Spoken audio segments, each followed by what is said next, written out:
Olá, amigos, amigas. Aqui é o Luiz Antônio. Estamos no Centro Espírita Apóstolos do Bem, aqui em Indaiatuba, em mais um trabalho nosso de palestras virtuais. É um grande prazer a gente poder estar junto novamente.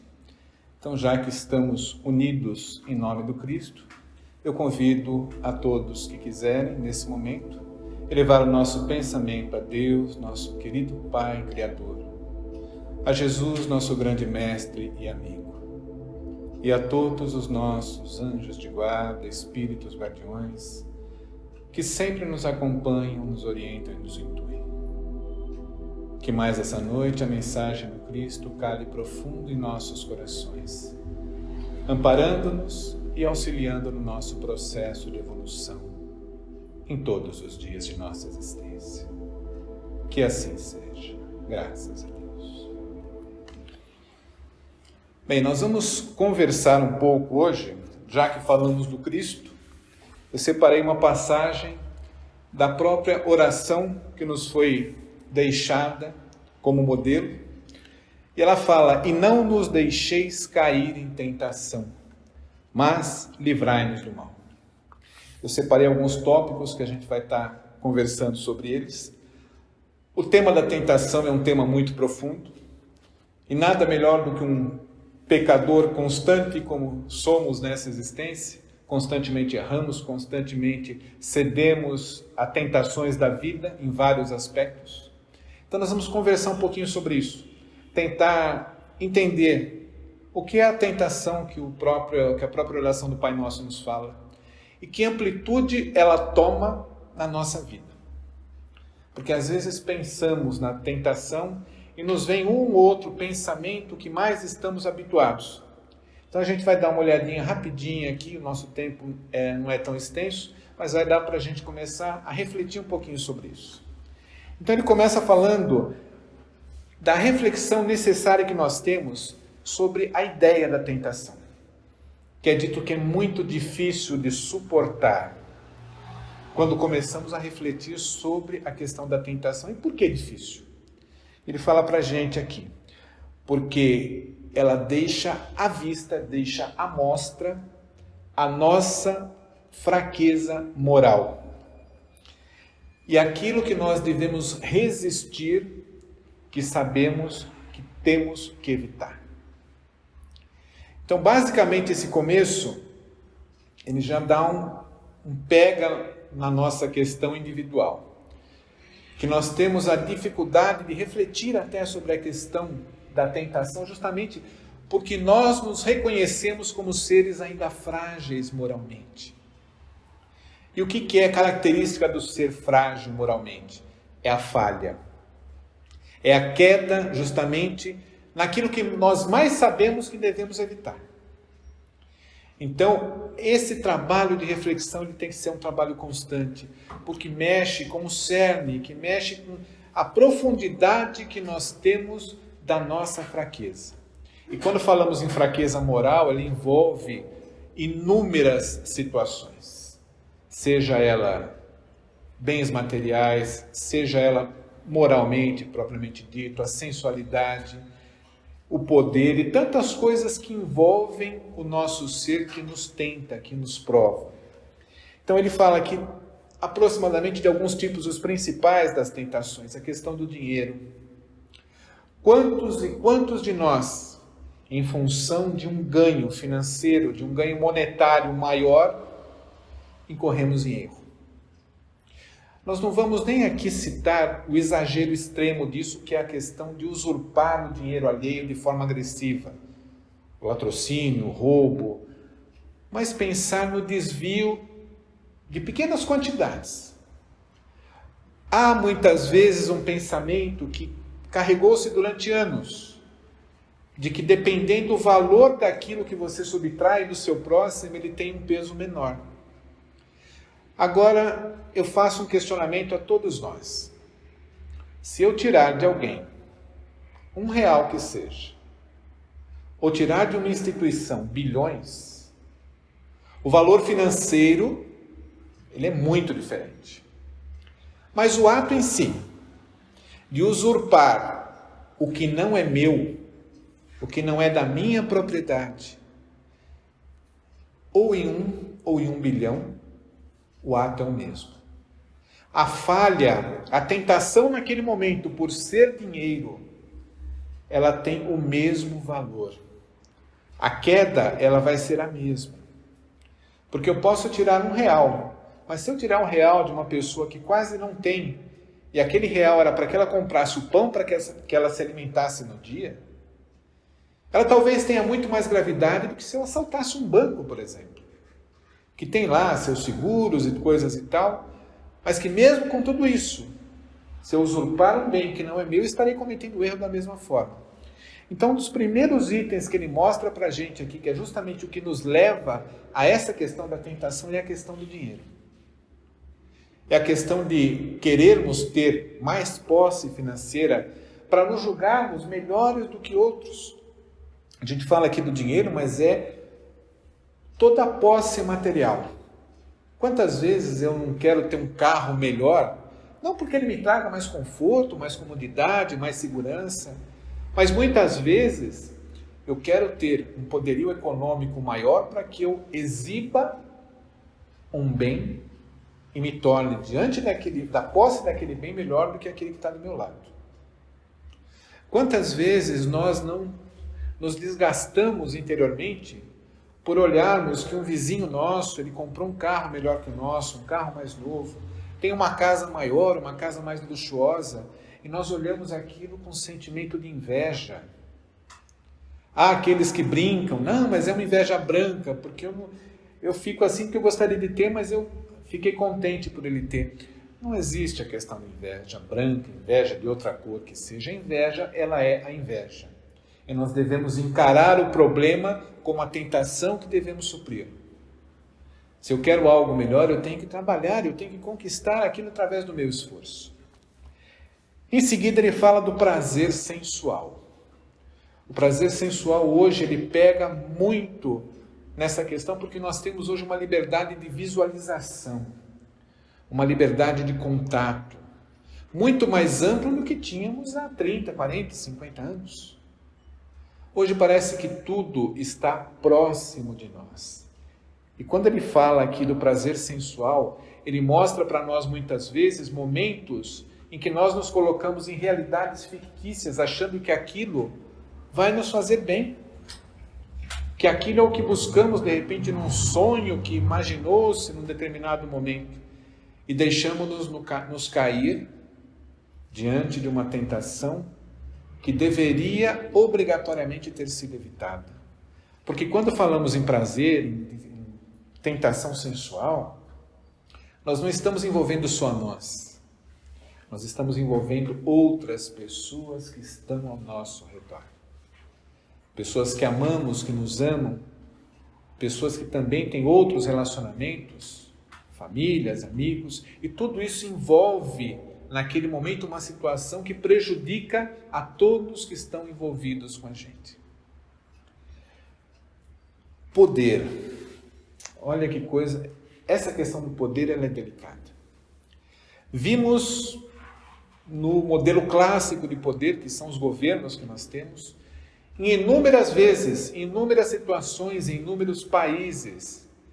Nós temos muitas vezes a questão da crítica dentro do país onde a gente vive, que a gente conhece, que a gente vivencia, mas se nós olharmos o ser que domina, ele tem uma tentação muito grande de se utilizar desse poder em benefício próprio e em detrimento de outros. O fato do benefício próprio, desde que ele não prejudicasse ninguém ou a nada, você está se melhorando.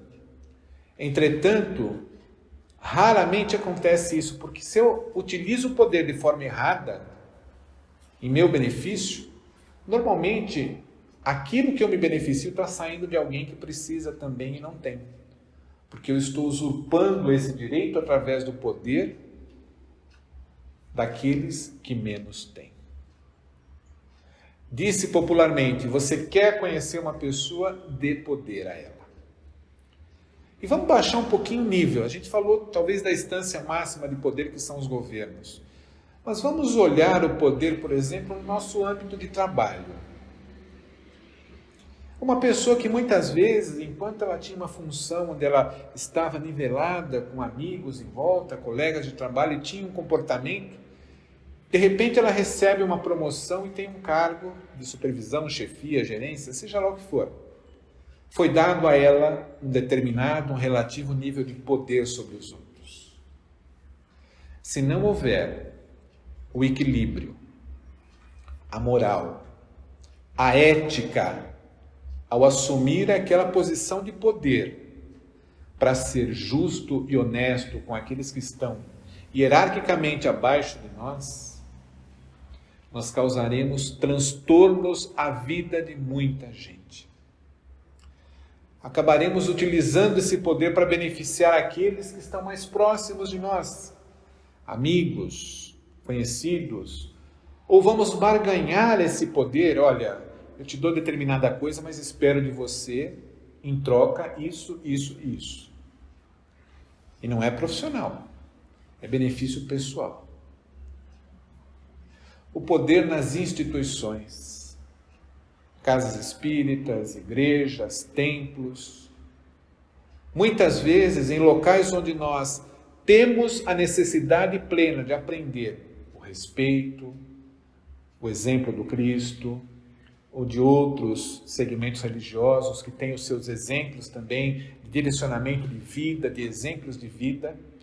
E quantas vezes nós não ouvimos falar de líderes religiosos que desvirtuaram um caminho em função da tentação do poder, que tinham tudo nas mãos para desenvolver um trabalho magnífico.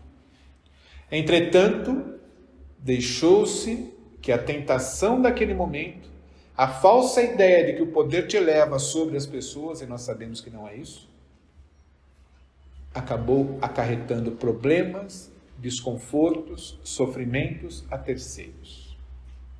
O que o poder dá para nós? Falsa sensação de superioridade.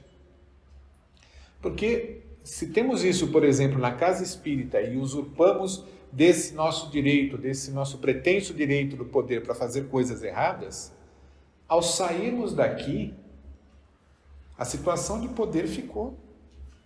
Se eu estou numa empresa, eu sou uma chefia, uma gerência, uma situação, uma diretoria de poder, ao sair da empresa, na rua, em casa, aquele meu poder acaba. Então é uma sensação muito falsa. Nós vemos a dificuldade, por exemplo, de grandes executivos de empresa saberem lidar com a realidade do cotidiano de uma casa, o dia a dia, o ajudar em casa, lavar uma louça, lavar um copo, arrumar uma cama, de repente, quando é necessário. A dificuldade que muitas vezes esses grandes detentores de cargos altos, importantes, têm justamente para sua vida cotidiana. Eu trabalho muito com pessoas que estão em vias de aposentadoria, aposentados, e a gente percebe muito isso em grandes executivos que encerram a sua carreira para a sua aposentadoria e no seu dia a dia acabam tendo essa dificuldade. Porque a falsa sensação de domínio deixou com que ele não se habituasse à sua vida real, que é a nossa vida real, o nosso dia a dia. Ter pessoas que façam por você as coisas. Aí no dia seguinte, quando você largou o seu terno, seu paletó e gravata, a sua roupa de gala, seja onde você estiver, e caiu no dia seguinte com a necessidade de dar ração para o cachorro, lavar uma louça, ajudar a varrer uma casa, porque aquela é a realidade do dia a dia da grande maioria de nós. E você se sente lesado disso.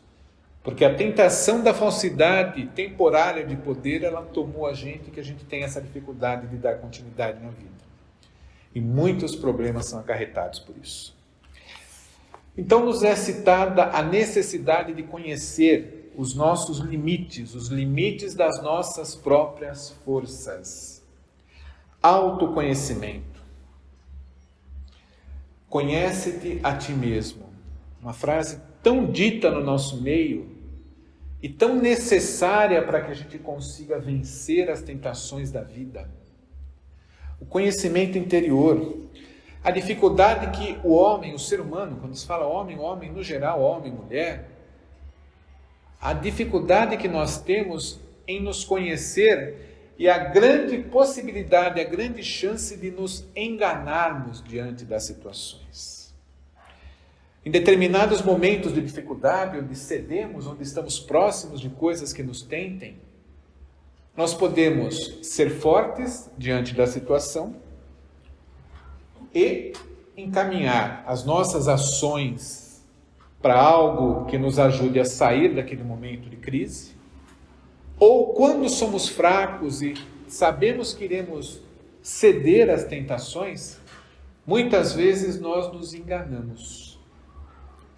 E aí nós começamos, em função daquela dificuldade, daquele grau de tentação, começamos a colocar a culpa de tudo aquilo que nós não conseguimos, nós não temos condições de levarmos sozinho o embate com aquela situação. Nós começamos a colocar o problema em terceiros ou em situações diferentes. Ah, mas eu fiz isso porque fulano também fez. Aí eu cedi à tentação da sensualidade, por exemplo, mas eu sou uma pessoa boa, correta. A outra que teve culpa. E aí a gente começa, pela nossa fraqueza, pela falta do nosso conhecimento, nós começamos a terceirizar a responsabilidade do ato. Então é importante que nós conheçamos os nossos limites. E conhecendo os nossos limites, saber evitar determinadas situações. E ele continua. O que tenta o homem, olha que interessante isso. O que tenta o homem não são as coisas externas, porque a gente sempre tem essa noção, né? O que me tenta, de repente, é uma roupa diferente em determinada pessoa, é o carro mais bonito que eu vejo, que eu também quero ter, usurpar de um terceiro. A sensação de estar diante de pessoas e ter aquela sensação de poder diante daquelas pessoas, são situações externas, alheias a mim. Mas aqui ele fala que o que tenta o homem não são as coisas externas, e sim os seus próprios limites, as suas forças, os seus pontos de atração e o seu interesse. Deu para a gente notar como o problema não está lá fora? O problema ele está dentro do ser humano, dentro das nossas limitações, dentro das nossas dificuldades. Olha o quanto é necessário para que a gente reflita. Não achar que o problema está ali, o problema está externo a mim, mas que o problema está dentro de cada um de nós. Ao se viver uma determinada situação, a mente ela fica presa a um determinado ponto. Quando nós não nos conhecemos direito, a gente acaba tendo essa prisão. Então, uma determinada situação que nos coloca algo que nos é atrativo, mesmo sabendo que aquilo não é correto, a nossa mente ela fica presa a essa determinada situação, esse determinado ponto. E aí a gente acaba criando uma fixação que nós não conseguimos entender. Vamos parar para pensar um pouquinho sobre isso. Quantas e quantas vezes já não se ouviu relatos de detentos, de cadeias, de penitenciárias, que cometeram crimes absurdos e que não conseguem entender ou determinar por que chegaram a determinado ponto. Por que que eu desferi um tiro e tirei a vida de alguém? Por que que eu agredi uma mulher dentro de casa, minha esposa, uma filha, uma pessoa mais frágil? Por que que eu agi naquele momento com determinado grau de violência em que deixei a pessoa paralítica, tirei a vida? E a gente começa a ver várias situações. Por que que eu me envolvi numa determinada situação amorosa? Por que que eu resolvi, em determinado momento, entrar na casa de alguém e tirar dali dinheiro, tirar outros bens materiais que não eram meus?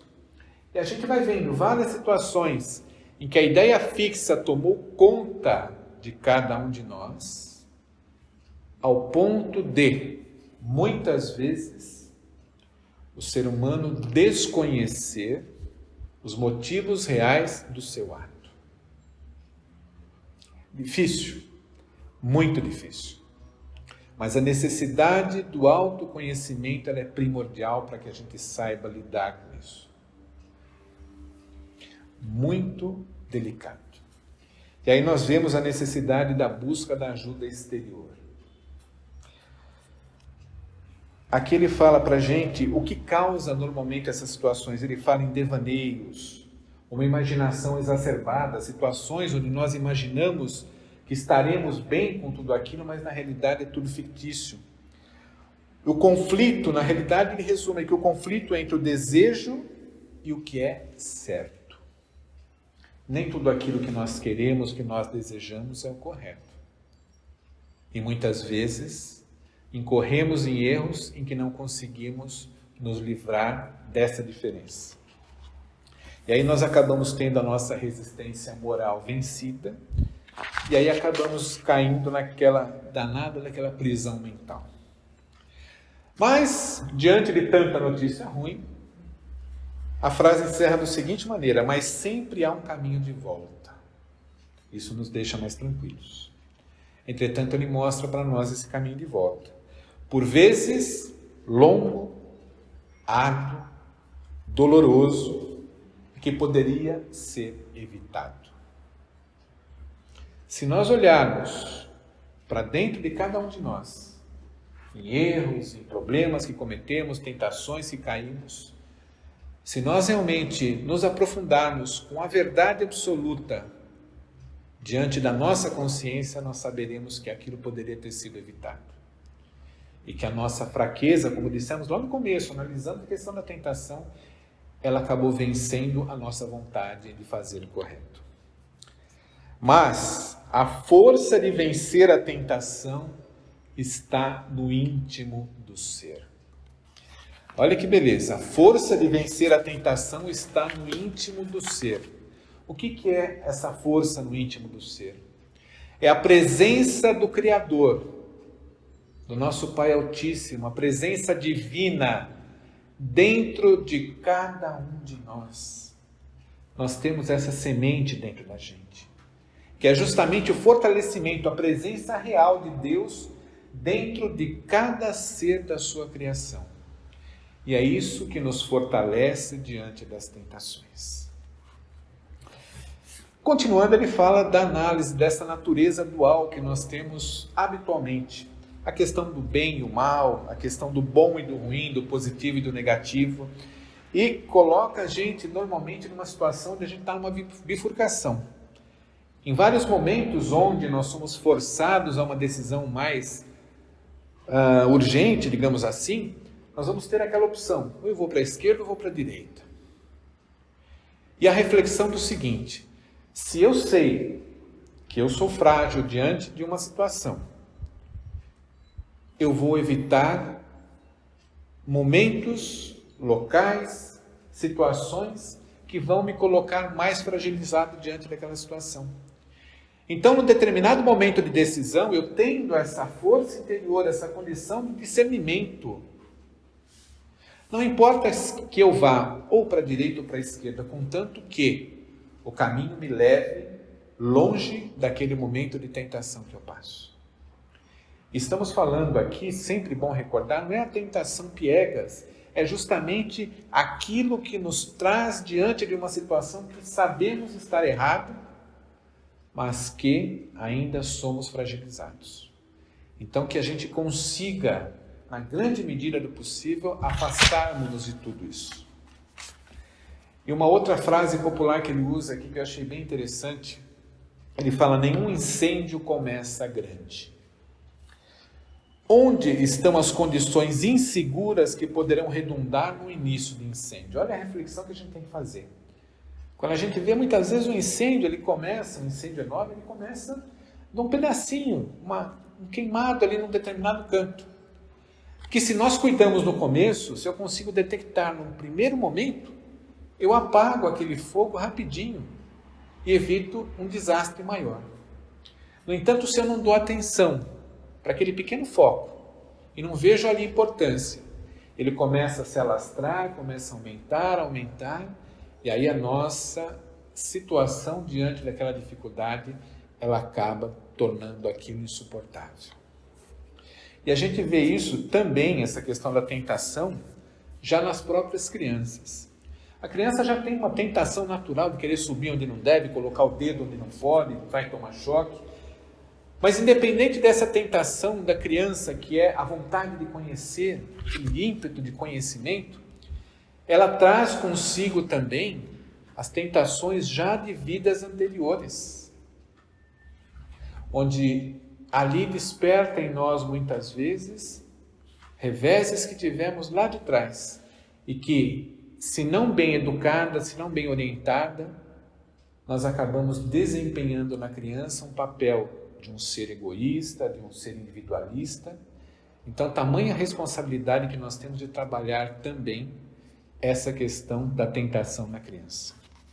E para que a gente encerre o nosso bate-papo, tem uma parte, uma palavra uma frase que falavam do Chico, onde ele dizia sobre a tentação.